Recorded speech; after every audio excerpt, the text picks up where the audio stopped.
माननीय खड़गे साहब और केसी वेणुगोपाल जी, आपने राजस्थान में जिस तरीके से कांग्रेस को आगे बढ़ाने के लिए, इन बब्बर शेरों को तैयार करने के लिए हमको मौका दिया है, आज ये बब्बर शेर इस संविधान, इस लोकतंत्र और इस देश को बचाने के लिए अपनी जान की बाजी भी लगाने के लिए तैयार है।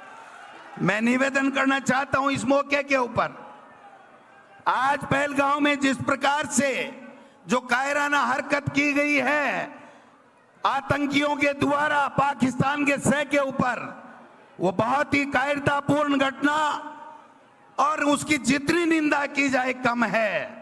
और हमारे नेता राहुल गांधी जी और खड़गे साहब ने जब कह दिया कि पूरा हिंदुस्तान इस जवाबी कार्रवाई के लिए, आतंकवाद को समाप्त करने के लिए हम सब आपके साथ में हैं, तो हम सब कांग्रेस के बब्बर शेर इस कार्रवाई में सरकार के साथ में खड़े हैं।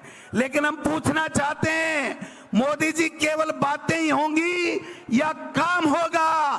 पहले पुलवामा में हुआ, आज पहलगांव में हुआ, ये हिंदुस्तान की जनता बर्दाश्त नहीं करेगी। ये चूक कहां हुई, ये पूछने का हर हिंदुस्तानी को अधिकार है। आप संविधान को तोड़ने की बातें करते हो, संविधान को बदलने की बातें करते हो, लेकिन आपने तो वादे बड़े बड़े किए थे मोदी जी। आपने कहा था बेरोजगारी खत्म करूंगा, 2 करोड़ लोगों को हर वर्ष नौकरी दूंगा, आपने कहा था महंगाई कम करूंगा, आपने कहा था किसान की आमदनी दुगुनी करूंगा, आपने कहा था सबको अच्छी शिक्षा मिले इसकी व्यवस्था करूंगा। लेकिन 11 साल बाद में ये हिंदुस्तान के लोग ये पूछना चाहते हैं आपके उन वादों को क्या हुआ? आपने जो वादे किए थे, एक के बदले 100 सिर लाने की बात हुई थी, उस एक के बदले 100 सिर कब आएंगे? ये देश का नौजवान और देश का आम नागरिक आपसे पूछना चाहता है।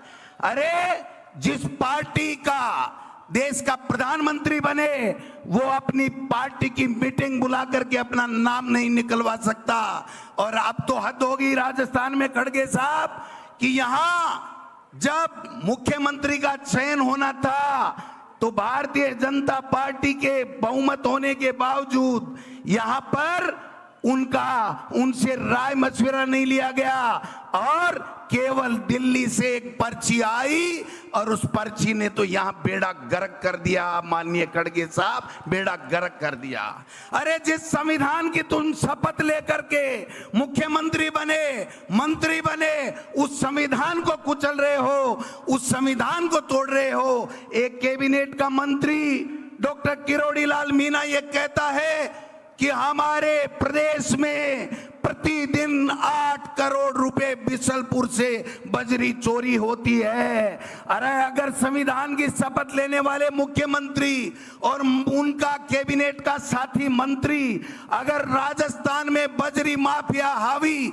और भ्रष्टाचार की बात कहता है तो आपके मुंह पर, होठों के ऊपर सिल क्यों जाते हैं? आपके होठ ये बताने का कष्ट करें।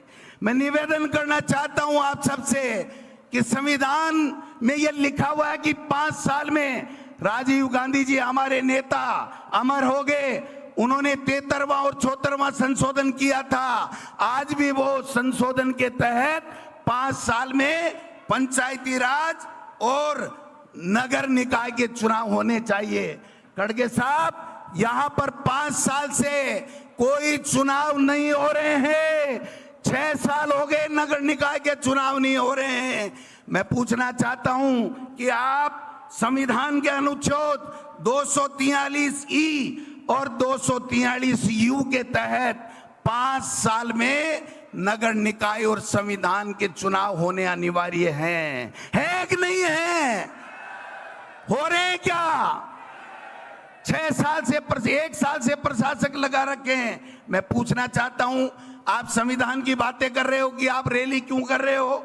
ये रैली इसलिए कर रहे हैं कि आप संविधान को नहीं मान रहे हो, सुप्रीम कोर्ट के आदेश को नहीं मान रहे हो। सुप्रीम कोर्ट ये कह रहा है कि 5 साल से ज्यादा आप किसी भी रूप में परिसीमन का नाम लेकर के या कोई भी नाम लेकर के आप समय नहीं निकाल सकते। 1 साल ऊपर हो गया। 1 स्टेट 1 इलेक्शन की बात करने वालों से पूछना चाहता हूं कि तुम्हारी केंद्र में सरकार है, तुम्हारी राजस्थान में सरकार है, आपने कौन सा कानून पारित किया, कौन सा संविधान में संशोधन किया कि आपको यह अधिकार मिल गया कि आप मर्जी आए जब निकाय के और पंचायत राज के चुनाव करोगे। मैं पूछना चाहता हूं आपसे, आप आवाज दबाना चाहते हो विपक्ष की?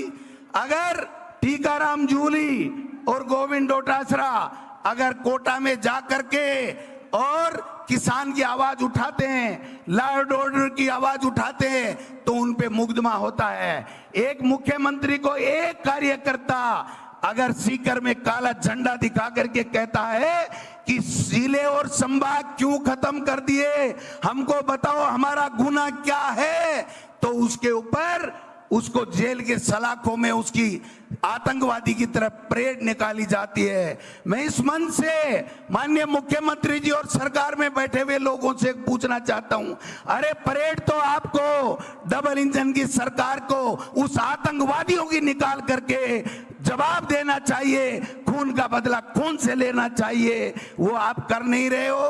और एक कार्यकर्ताओं को काले झंडे दिखाते ही अरे हमारे नेता प्रतिपक्ष को मंदिर में जाने से आप मंदिर से गंगा जल की से धुलवाई करते हो, आपको शर्म आनी चाहिए। आप इसीलिए कह रहे हैं कि आप संविधान को मानने वाले लोग नहीं हैं। आप इस प्रकार से आज महिलाओं के साथ में अत्याचार हो रहे हैं, आप हो रहे हैं कि नहीं हो रहे हैं, आप बताइए।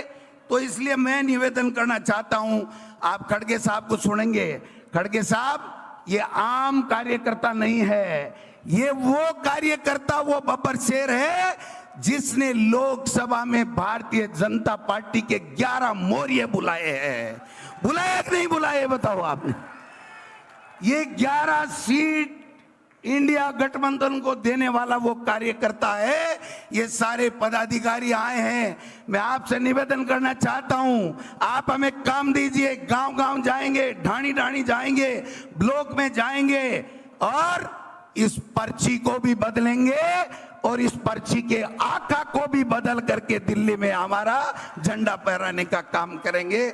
आप आए हो, आपका बहुत बहुत स्वागत, हम बड़ा स्वागत करते। लेकिन आपने निर्देश दिए थे कि निर्दोष 27-28 हमारे इंडियन शहीद हो गए हैं आतंकवादियों की गोली से, इसलिए हमारा स्वागत मत करना, केवल सूत की माला। लेकिन मैं कहना चाहता हूं ये हमारा उधार रहेगा। आप दोबारा कैसी वेणुगोपाल जी से आग्रह है, खड़गे साहब और राहुल गांधी जी को लाइए, हम दिखा देंगे इस राजस्थान में कांग्रेस जिंदा ही नहीं है।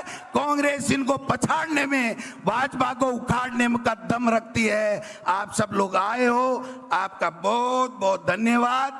यहां तो एक ही चर्चा हो रही है खड़गे साहब, यहां तो एक ही चर्चा हो रही है। मंत्री कह रहे हैं कि मंत्रिमंडल का विस्तार कब होगा, आईएएस कह रहे हैं कि हमारी लिस्टें कब आएंगी, और आम जनता कह रही है ये राजस्थान की पर्ची कब बदलेगी। ये बात यहां पर हो रही है। आप सबका स्वागत, आप सबका भी दिल की गहराइयों से प्रदेश अध्यक्ष होने के नाते आपका बहुत बहुत स्वागत, बहुत बहुत अभिनंदन, धन्यवाद। जय हिंद, जय भारत।